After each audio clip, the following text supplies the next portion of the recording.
edge where the cold winds blow. Truth runs deeper than the stories they told.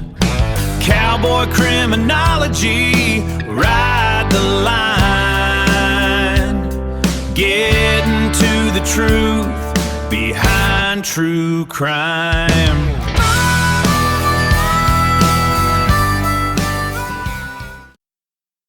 Hey, Cowboy Criminology crew, this is Derek Judd, the Cowboy Criminologist, here with Cowboy Criminology. We're into part 3 of Zulema Pastenas' interview at the Chandler Police Department with the Idaho detectives. We stopped the video, probably much to the dismay of many of you, that we're just getting to the part where they're going to ask her about the exhumation of Alex's ex-wife, Tammy. This is where things are. I ended the video by saying I think this is where we're going to start seeing a lot of those classic behavioral things that we look for in interviews and interrogation. So we're going to pick it up right here at 55 minutes, 22 seconds into the interview, and we're just going to jump right into it today. All right, so here we go at 55:22. So,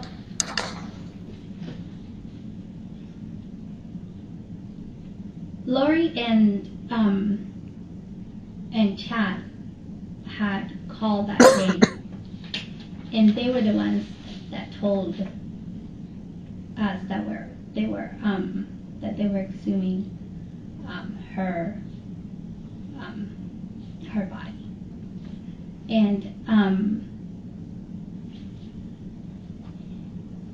the way they were talking, they weren't really saying anything like, "Oh, we're worried" or anything like that. It was more of like a feeling that I had that was like, this is really weird. Like at 56:10, okay, very subtle shift in the body language. She had been talking very openly using her hands. Those are called modifiers. And we use those a lot in our day-to-day conversations. A lot of us are hand talkers. And in fact, you've probably known somebody in your life, you've teased them that if you cut their hands off, they'd have to take a vow of silence because they'd never be able to utter another word. Some people are just constitutionally incapable of not speaking without moving their hands. But now her hands are in her lap. They're folded very neatly. She's shifted a little bit in her chair. Maybe that's relevant. Maybe it's not. But the shifting of the body chair and now a new body language posture that we haven't seen before has come in, and that is very interesting to me. That gesture in and of itself, there's a couple possibilities. It could be a self-comforting gesture. It could be what's called a composition gesture, where somebody asks you a question that makes you uncomfortable, but before you give an answer, you compose yourself. If you want a great example of that, Barack Obama, when a congressman from Missouri called him a liar when he was rolling out his Affordable Care Act, talking about how great it was, you're going to keep your own doctor and it's going to be the greatest thing in the world. The congressman said, "You lie." If you notice, he was getting ready to respond, but he made a very similar gesture to this on the podium where he folded his hands to gain his composure. So, yeah, this is going to be interesting. I've got high hopes for this one. So 56:10. shouldn't they be like having this kind of reaction type of thing? Not like so nonchalantly, "Oh, they're exhuming her body today" type of thing. And I was like, why are they so not nonchalantly about it? Like, if are they hiding something? Did they 56:30. That's a great question. Like, I don't know if you realize how big a deal it is to exhume a body. It's not there's a lot of legal hoops to jump through, because outside of the home, um, somebody's final resting place is probably the second most sacred intrusion that the government could make.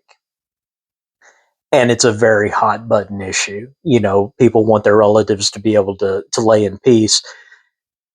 So if you're going to exhume a body, you have got to convince a judge that there is going to be a tremendous shift in the investigation, and it's needed to further the interest of justice, and you've got enough evidence to warrant it. It is not it's not an easy thing to get done. Um, and it's a process that can take months. Uh, you talk about severing bureaucratic red tape. Try to get an exhumation order, and it's just it's a mess. Got to talk to the family. You got to get a court order. You got to get the cemetery management involved. A lot of moving parts. You talk about last case scenarios, or last resort scenarios. Exhuming a body is one of them. So if you're a detective asking to exhume a body,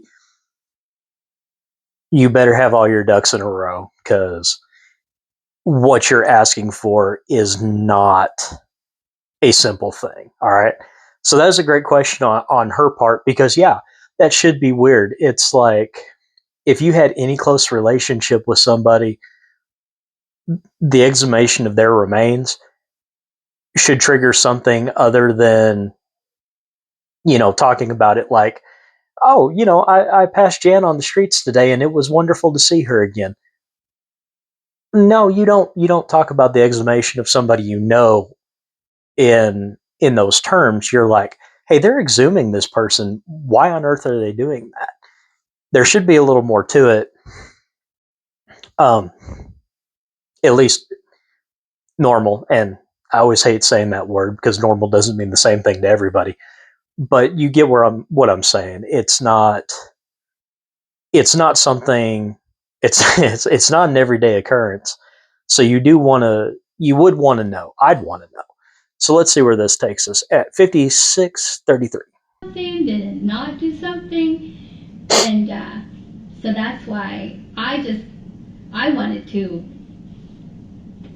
I knew that if I asked Lori and Chad about anything, they probably wouldn't say anything. But I thought that if they had been doing something, he had done anything, Alex would probably tell me. So that's why I pressured him. I'm like, would you have anything to Alex do would with this? probably tell me. That if they do this 56:59. stuff, Alex would probably tell me. It seems like there's a lot of things that Alex didn't tell her, whether that was to keep from implicating her, whether it was trying to keep her safe.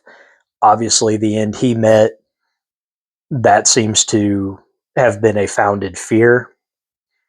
Uh, but I want to talk to you about posture in an interview and interrogation. If you're sitting in your chair and you're leaned all the way back and you've got your legs kicked out and your arms folded and you look disinterested,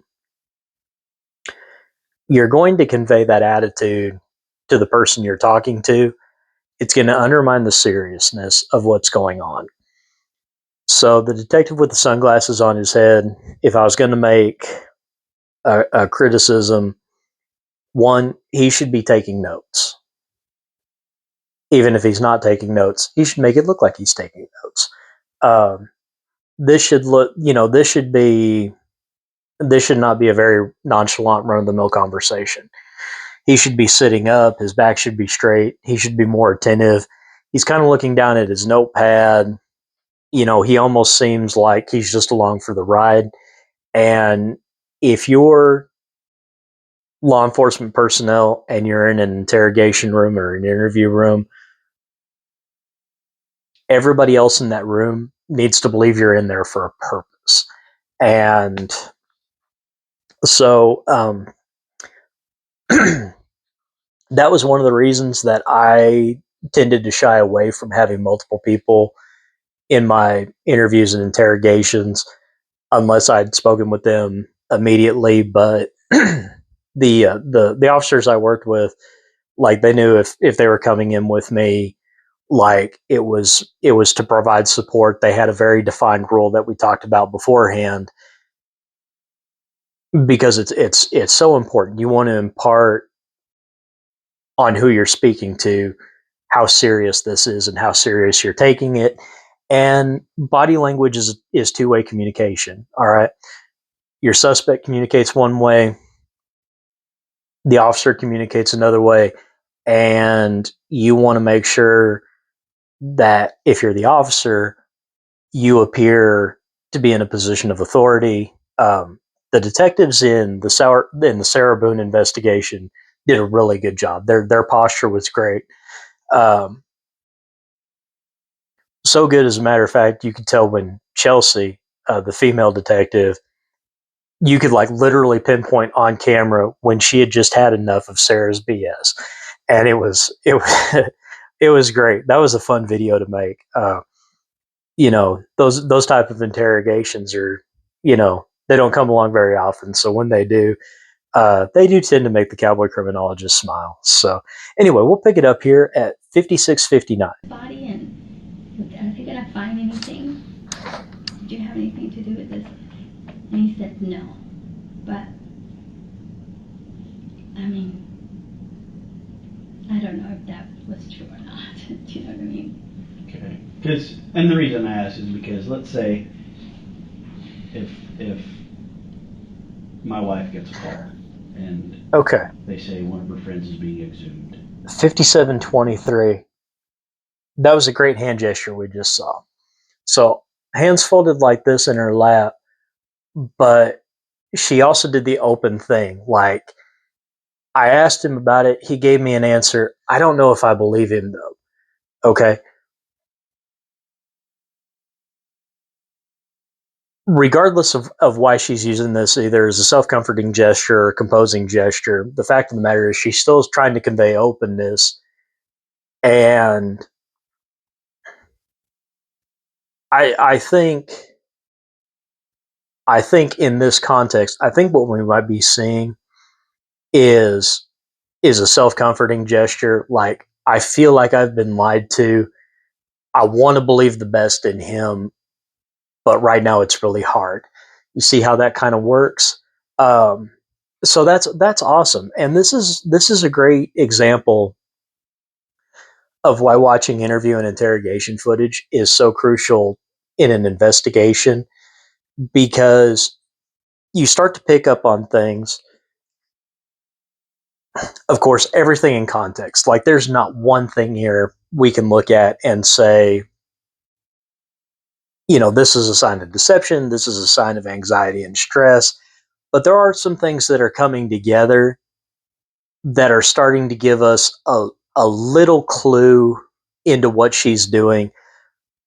There's nothing here that so far is leading me to think she was involved or she could be implicated in any way, but we're still only about halfway through the interview, so we don't know a whole lot yet.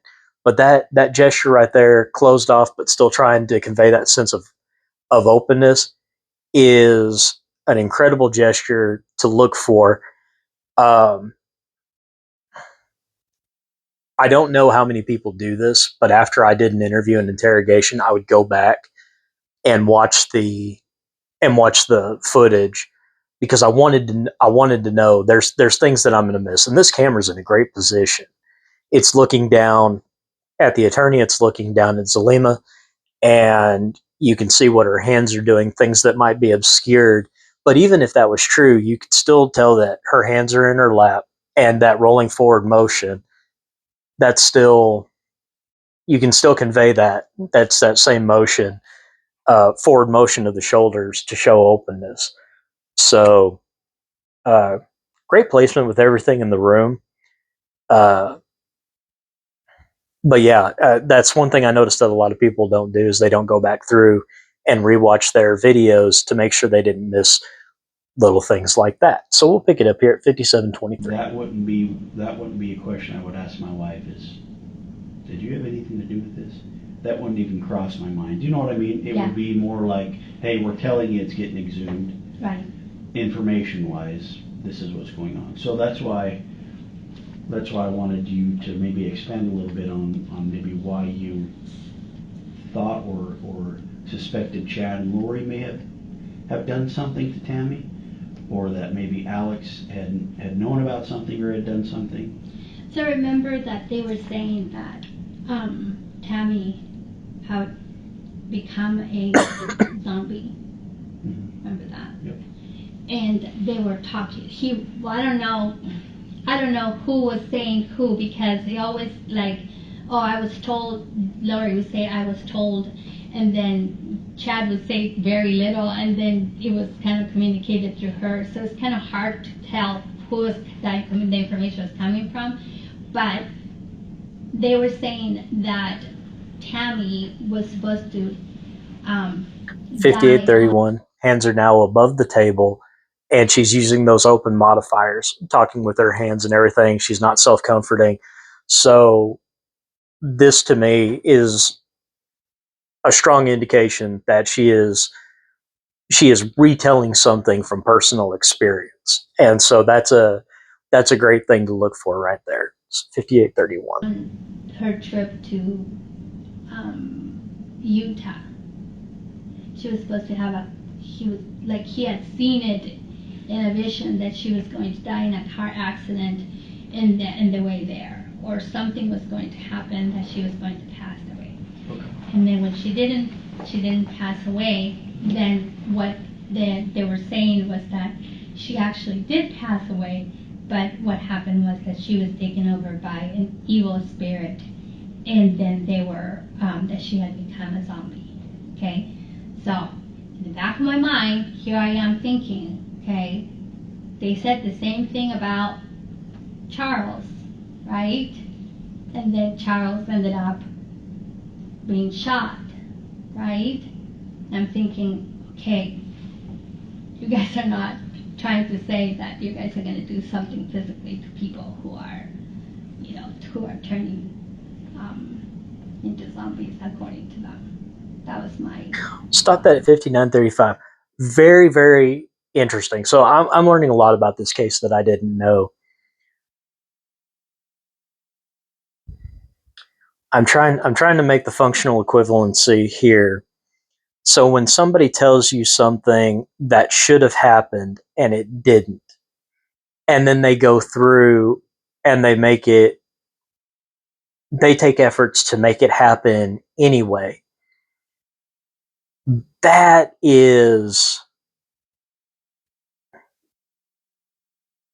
incredible. First off, it doesn't happen like that. Most of the time, I've had nightmares about family members, friends getting hurt, one thing or another. And when I hear from them, I'm like, "Hey, I'm so glad you're okay. I was going to call you, but I'd held off because I had a bad dream, a bad feeling that something was wrong, and I just wanted to make sure you're okay." I was working at the prison in Amarillo one time. It's a maximum security prison. I get off work and I'm running a little late. It's about 6:30, 6:45 before I finally get out of there. And my mom had been working at another unit in a town about 2 hours away. And I'm driving home. It's a beautiful morning. I've got the windows down. I've got the music cranked up. And the last day of my set. It was great. We worked 4 days on, 4 days off. It's great. And my mom calls me and she says, "Are you okay?" And I said, "Yeah, I'm fine." She goes, "How was your night?" And I said, "Good. It was a pretty quiet night. Not a whole lot of anything going on." And she said, "I went upstairs for the 2:30 count and I heard your voice yell, 'Mom,' clear as a bell." And I turned around and there was nobody there. And she said, I've been in a panic most of the night. I just wanted to hear that you're okay. I said, I'm doing fine. I'll send you a text when I get back to my place. And those types of conversations. But the idea that Tammy was supposed to die in a car accident and then it didn't happen, and then the prophet Chad, uh, like most great prophets, being named Chad, are like, oh, well, no, she actually did die, but her body's been taken over by an evil spirit. She's been.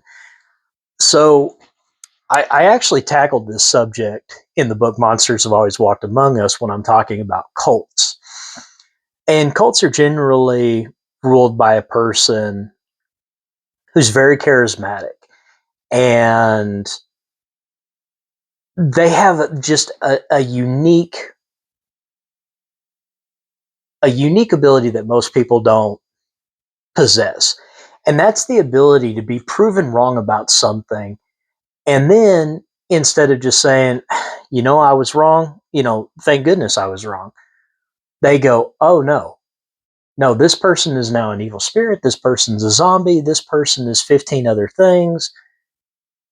None of that makes sense. None of it. But for cult leaders, their need for control is so absolute, and the power and sway they have over others is to such an extreme that it doesn't matter how ridiculous it is, how ridiculous it sounds. If this person says, this person didn't survive, they died, and, now they're a turnip, and they pull a turnip out of the garden and say, see, this is this person, they'll believe it. It doesn't matter how weird it is, but that is the power of the cult leader over their followers. It's very, very scary. In fact, there's an entire area of forensic psychology dedicated to deprogramming victims of cults. Um, Very, very frightening that somebody can gain such a level of influence and power over somebody that no matter how ridiculous it sounds, people are willing to buy into it.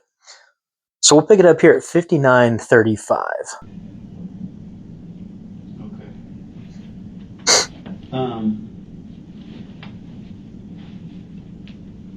So, refresh my memory again. What was Alex's response to your question to him? So he said that. I don't know if you caught that. 5952. You guys are going to start doing stuff to people that have turned into zombies. So what is that? From a criminological perspective, what is that? Rationalization plus neutralization equals justification. Rationalization, this person is no longer among us. Neutralization, we have to do something. Justification, because this person turned into what we fear, we were right in what we did. It's not a complex equation, but that is textbook criminological theory. Rationalization plus neutralization equals justification. Terrifying. How many people do you think, if Chad's influence had been even bigger, think about Jim Jones and the Jonestown, what is it, the People's Temple? Uh, they all went to Guyana. Was it Guyana? Yeah, I think it was Guyana, and everybody signed over everything they owned to Jim Jones. And then when it became clear that things were not going well for the group, they all drank the Kool-Aid. The people who didn't drink the Kool-Aid were shot to death. I think a U.S. congressman was attacked and maybe killed in that whole thing while he was trying to negotiate the release of those people. Um, Absolutely terrifying. But if Chad Daybell's influence had extended further than this group, how many other people do you think could have been victims? That's the terrifying thing about this whole case. It's not just they had these apocalyptic beliefs, but that they acted on, and what would have happened if more people would have subscribed to this belief system. Absolutely terrifying. So we'll pick it up here at 59:52. He sat back on the in the back and pressed his back towards the back of the bed, the headboard, and he goes, "No, that's it. There's no answer after that. Nothing else." And I was waiting for him to say something else, and I'm like, okay. I'm like, "Are you gonna say anything else?" And he's like, "No." Like, okay. So I thought when he seemed so sure of his answer, I was like, well, okay, well then he didn't have anything to do with this. Okay. And is that the same conversation that's the same conversation you kind of got after, right? And we're pretty, maybe forceful is not the right word, but aggressive towards him as far as, tell me what's going on. Is that the same Because conversation? that was when Stop that at 1 hour 45 seconds. When you ask somebody a question about that, it's a soft accusation. It's like, hey, I'm kind of giving you an out to confide in me.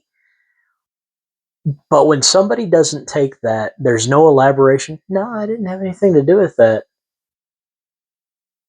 I think if my wife had come home and made an accusation like that towards me, I'd be like, whoa, where is this coming from? What are you talking about? Why would you think I had anything to do with this?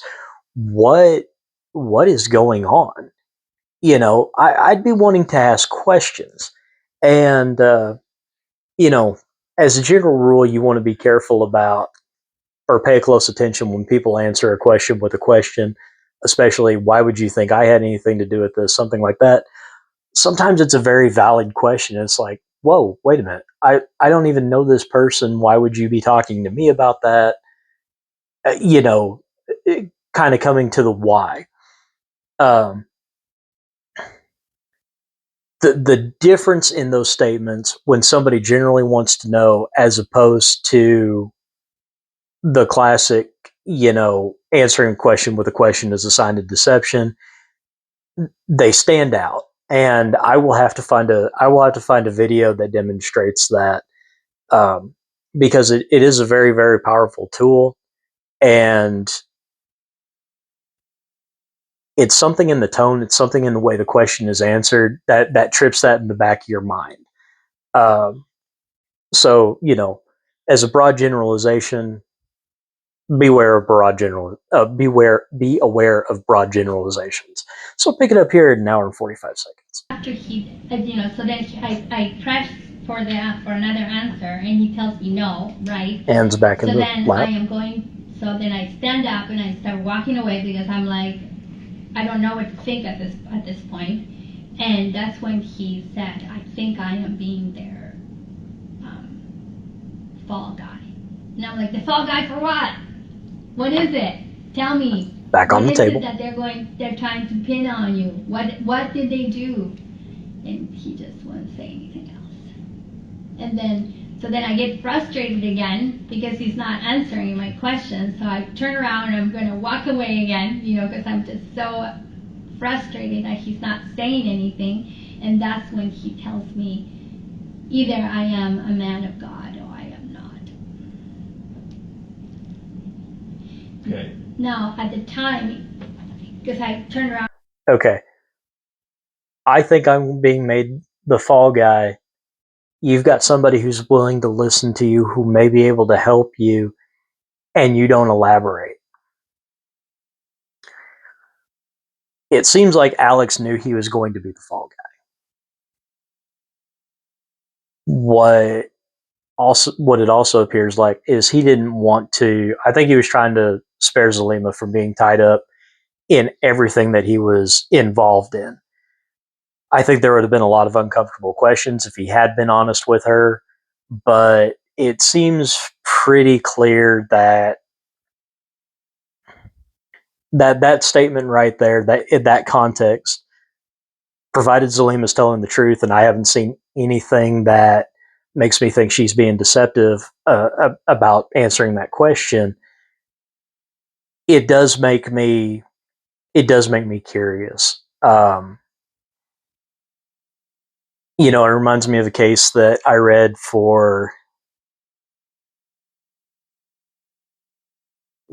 uh, for constitutional law, and it was about administering a written statement made by somebody who's dead, and the statement had to do with, or thought they were dying, and this lady wrote a letter to her maid saying, if anything happens to me, my husband's responsible, and it was thrown out because she ended up surviving. She wasn't 100% sure she was going to die. Um, you read the context of the case, and yeah, I think the husband was trying to kill her. He was just as inept about that as he was everything else in his life. Um, but even still, you don't make a statement like that to somebody who's not a part of, and let's call it what it is. It's a conspiracy. In the Lori Vallow Daybell video that I did first getting into this case, she made the statement, "What conspiracy? What conspiracy?" Well, Alex seems to prove that there was a conspiracy, and I think the strongest argument towards that is the fact that the lengths he went to open up to Zulema about his involvement, but not saying enough that would implicate her. So far, I think she's just as frustrated as everybody else because I think she wants answers. I think she wants to know why all this is happening, and she's as out in the wind as everybody else. But we'll pick it up here at 1 hour, 1 minute, 41 seconds. And I said, what does that mean? What does that mean, Alex? Tell me, what does that mean? It's like you can't just tell me these things and not say anything to me. And I was so frustrated with him, so mad, really, because he wasn't saying anything else to me. And that, I guilt it. I thought for sure that I That's an interesting statement. 10201. Either I'm a man of God or I'm not. Now, you compare that statement to the belief system of Chad and Lori, and you have to wonder. Did he know what was going to happen? This was going to be a test, and to prove his faith, he had to do whatever it was that ended up killing him, and then come back into his next life. It's very interesting, and I don't know enough about Chad and Lori's beliefs to really posit an accurate guess on that. But for those of you who have been following this case, you can probably provide me a lot better context on that. And if you can, I'd appreciate it. What is the either I am a man of God or I'm not? In the context of this case, what does that mean to you? Because to me, that would seem to be it's a very important statement in the context of this case. And we'll pick it up at 10201. Pouncing on him. Yeah. Now putting it all back, and now I understand that, they were probably telling him through blessings to do certain things, and he in his mind was either I'm following what God is telling me or I am not. Did you have a question about that? No. I thought I saw you writing something down. Okay.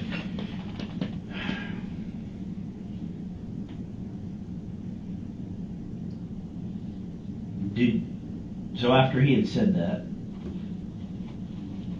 I think I'm going to be the fall guy. be their fall guy.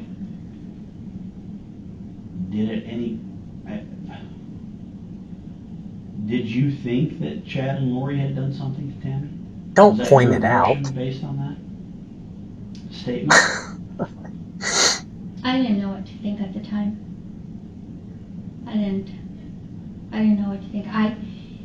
It was so confusing for me at the time because I saw at the time I still saw That's very specific. I'm not going to be a fall guy. I'm going to be their fall guy. Their fall guy specifically. It's a very telling statement. I will tell you, it's not always what people say, but what they don't say. But very specific statements you want to take extra stock of. I'll pick it up here at 103.27. Lori and Chad as a very spiritual, kind, loving, charming, law-abiding, God-fearing people.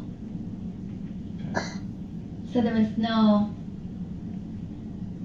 to me, it would be like, you know what I mean? So even when he was saying, even when he said that, I was like, the fall guy for what? Like, what was it? What is going on? You know what I mean? And like, I couldn't even process it or put two and two together. What is it? So what was it that they would do? Okay. I mean, these things didn't even come together for me until like months and months and months of me thinking and processing and putting things together. You know what I mean?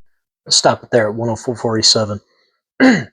Not uncommon for a suspect. In the first video, we talked about gaps in the timeline, inconsistencies in statements. And I think right here, Zulema gives a good reason. Like, she's still trying to process and work through this. Like, it seems like she was blindsided by a lot of this stuff. And then on top of all that, people were making connections or implying connections and then going to her for answers, which put her in a very difficult situation. So as the weeks and months went on, she started to gain a more clear understanding. And it frustrated her because she's starting to make connections, but at the same time, they're soft connections that really aren't getting her to what she wants to know.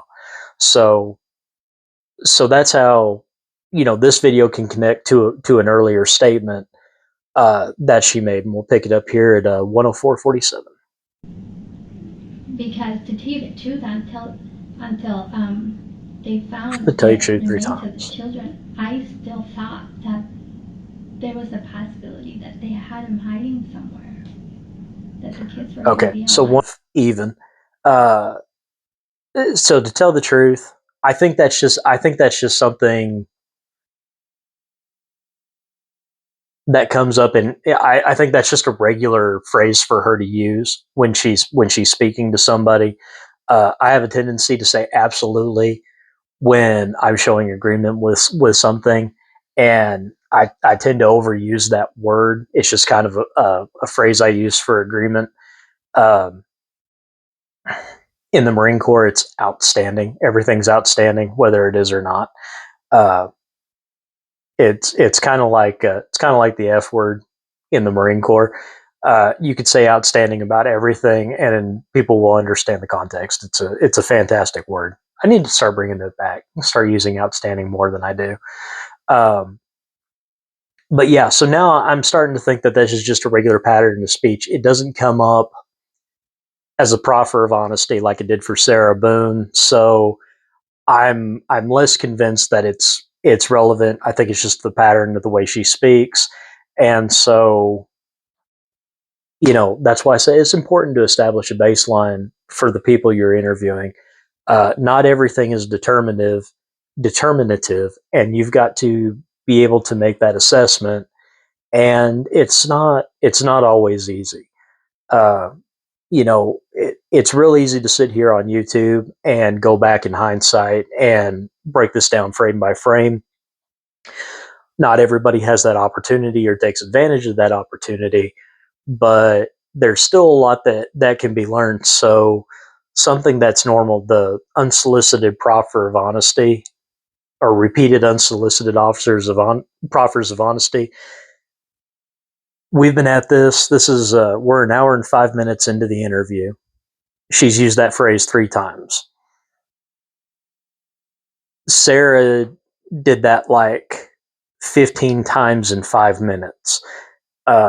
So just so you can compare and contrast. So um, unless there's body language to go with it, if she says it again, I'm probably not going to mention it again unless I see something.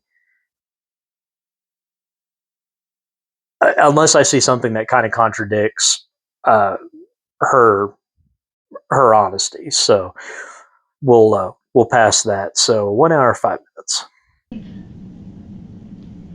That's what we all hoped too.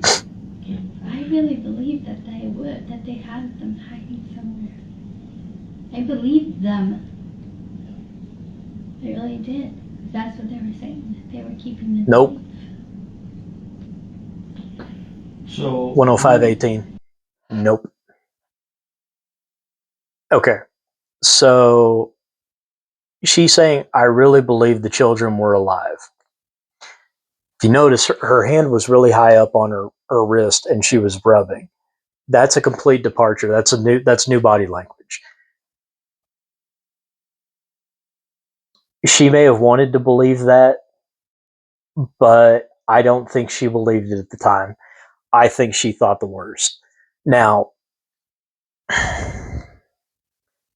I don't think she's being. It's deception. It's not an outright lie. I think if she lied to anybody, she lied to herself. Uh, she doesn't want to tell. I suspected from the get go because that could open up other questions. Why didn't you contact law enforcement? Well, the obvious reason would be like, I didn't have any proof. Are you guys gonna, even if I couldn't find the kids, what am I gonna tell you? I think they hurt the kids. Well, obviously you think they hurt the kids because you're looking for them. You're looking for Lori and Chad. You're looking for the kids. You obviously think something happened to them. I can't really give you any other. I can't really give you anything else to go on. So what would I say? So, like I said, it's deception, but it's more self deception. Like it's a little white lie. It's oh yeah, I really thought that my hope was they were going to find the kids alive. No, you knew, you knew, you suspected. To say she knew, uh, I really don't know one way or the other from this video, but the way she answered that question, I think she suspected that Chad and Lori did something to the kids, and that's why we're here. But that was definitely deception. Is it enough to slam down on her, throw the book at her, and say you liar? No, it's not. It's not. It doesn't change the scope of the investigation, and I think it's a very easy thing to say. Yeah, this is why I didn't say anything about it. So we'll pick it up at 105.18. So on these conference calls with you and Chad and Lori, and then there was Melanie and Ian, you guys talk about a code word to make sure it's safe to talk.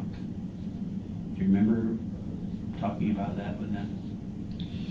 Yeah, because remember I told you that the day that Alex and I were going to Vegas, that day when I got back from the spa, he wasn't in the house. And so then I called him and I said, hey, where are you at? And he's like, oh, I'm in the walkway, the green field behind the house with Gib and Melly. So he's like, just come out back here and meet us back here. So when I got to where they were at, that's what they were talking about. They were making a code word to say this is safe to talk, this is not safe to talk. Do you remember what the words were? So it was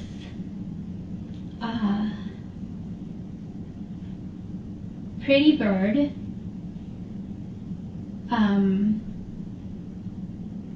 and the other one was not happy Bob. Not happy Bob. So which one meant it was okay to talk? Pretty bird? I think it's the opposite. I think that pretty bird was not. Okay. And then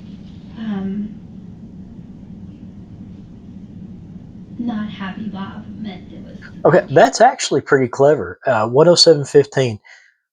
You take a positive and put a negative connotation on it, or you take a negative and you put a positive connotation on it. As far as code words go, that's not horrible, but wouldn't a reasonable person think, why would we need a code word? Like, who are you worried about? Who do you think is listening? Why would you think they're listening?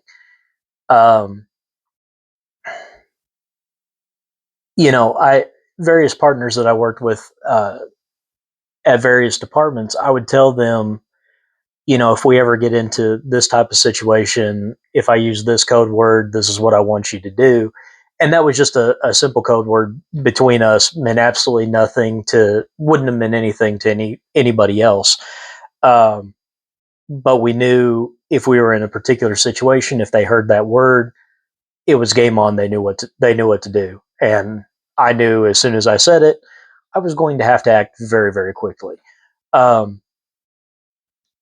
yeah, I mean, outside of elementary school kids, playing spy or cops and robbers or something like that, the CIA, who believes they need a code word to talk over the phone? That's incredible. 10715. If I can get it to play.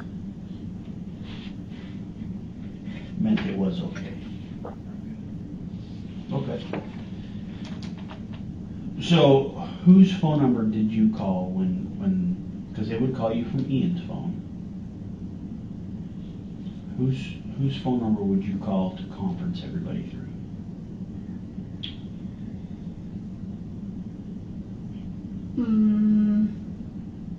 I think they had so many numbers. Yeah, they did have a lot. And that's kind of what we're trying to figure out is whose phone you were calling to conference everybody in together.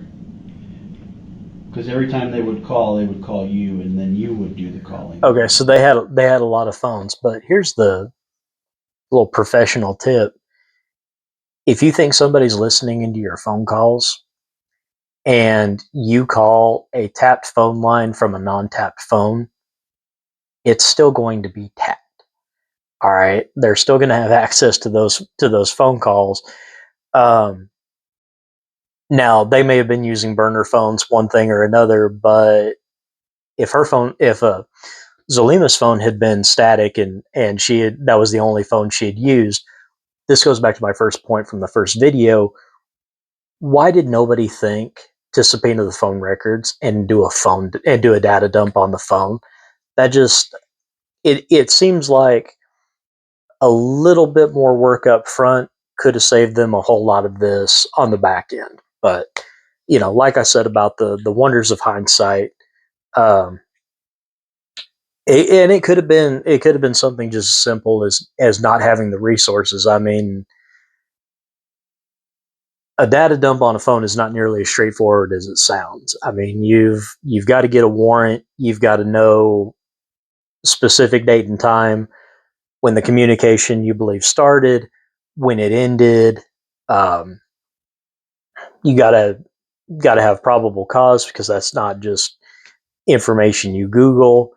Even if you get that information, it doesn't come out in a nice printout where you can read all the text messages and everything. It gives you location codes for cell towers when this stuff was used, and you know, if you actually have to hire a specialist to read that, well, that's expensive, and for a small department, that can be prohibitive. So if that's the case, um, I probably would have reached out to the FBI because there were missing children involved. Uh, I know the FBI is always willing to help out in situations like that. How quickly they can get to it with missing children, because of the Lindbergh law and everything, I think they would have been a helpful asset. Sometimes you don't know what you don't know, so this is not a it's not a critique on the investigation. It's more like the more you know, right? So we'll pick it up here at 10801. I think so. Or I think sometimes we will call and they will call back, and sometimes they will call and they will answer, and then three-way the other person. I think it was a couple of times it was Chad's phone, and then I think a couple of times it was the Lori's new phone number, or the last phone number known that we knew anyways. Okay. I think it was both of them. Off the top of my head, I couldn't remember which one it was. Okay. And I don't think that my phone records would go back that far. Okay.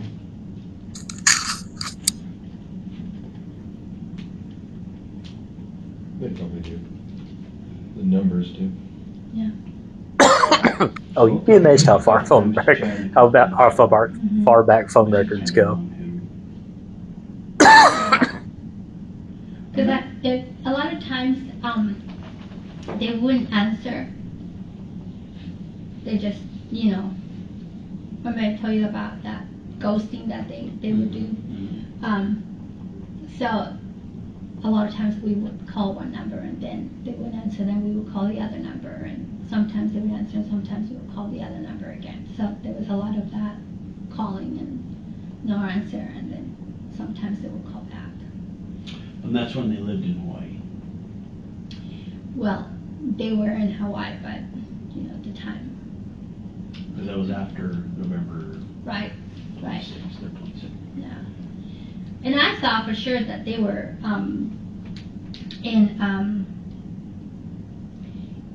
I thought they were somewhere in Utah or somewhere in there, because one time there was this conversation, and they were laughing because they said that Lori had gotten stuck in her car because of a storm, and she couldn't move in her car, and she had to spend some hours, or like part of the night or the whole night somewhere, until she could actually get through the storm. So at the time I thought, in my mind I thought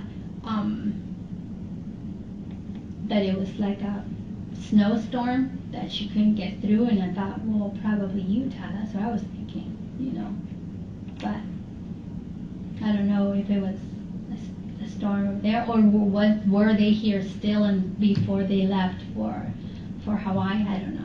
Or were they telling you that to put you off? What was where they Right. were? It's possible also. Yeah. Right.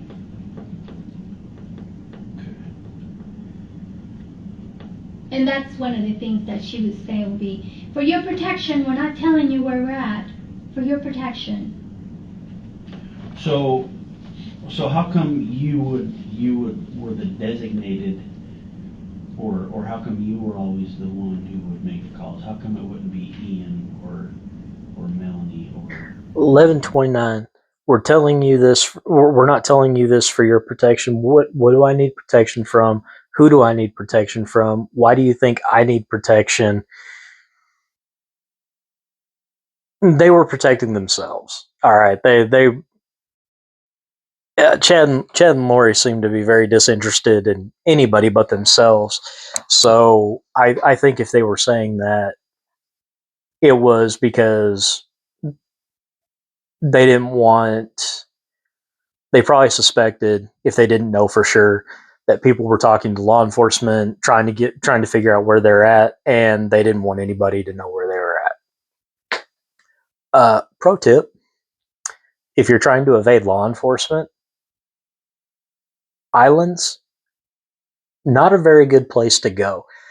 I don't know if you realize this or not, but if you're on an island, that means you're surrounded by water. Very limited avenues for escape. So, rookie move, Chad and Lori. Pick it up at 111.29. Anybody else within the group that would call Chad Maury?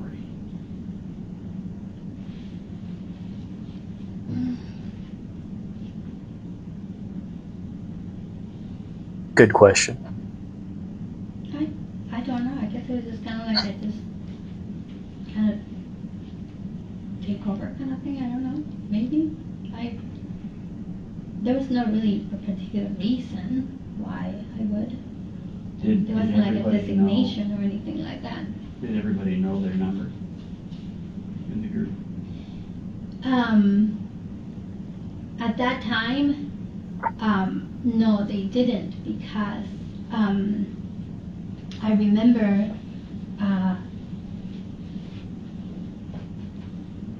one of those conversations. I remember that we put Melly on the phone, and I remember her, she just started crying and crying because they weren't answering calls, and that one of the numbers, I guess, wasn't working anymore. So she hadn't talked to them since they had left Rexburg. And when you say Melly, that's Melanie Boudreaux. Yeah. Because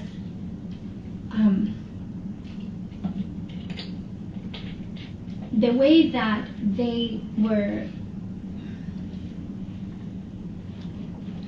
part of the manipulation and part of that indoctrination and getting you to be part of this, needing them and being, close to them and stuff like that, was their constant offering you a blessing of comfort. Indoctrination, good word. Or offering you a blessing of Needing something that was going to happen, so promising you something. So it was almost as if when you get that on a constant basis all the time, and then all of a sudden you don't, it's almost as if you're like, whoa, what happened there? You know what I mean? All of a sudden you feel like, oh my goodness, I have no guidance now. You see that? And I believe that I can't say how Melly was feeling at the time. 114.05. Did y'all pick that up? It's like getting a constant blessing and then getting that taken away from you. And then you want to know what happened. Where did it go?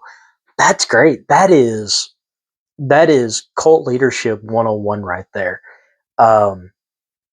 Manipulation, domination, and control is a theme that comes up against predatory offenders. And it doesn't matter whether it's violent sexual offenders, serial killers who are psychopathic, where they're very glib, superficially charming, cult leaders,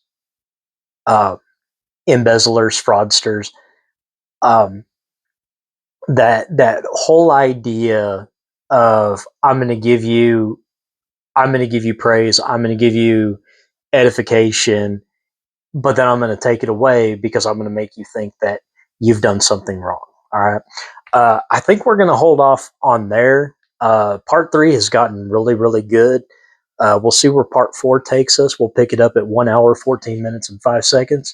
I'm Derek Judd, the Cowboy Criminologist, here with Cowboy Criminology. Please like, subscribe, and share, and I'll see you next time.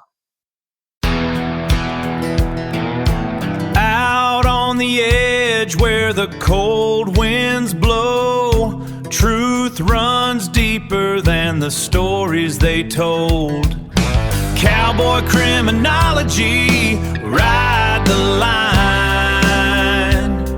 getting to the truth behind true crime.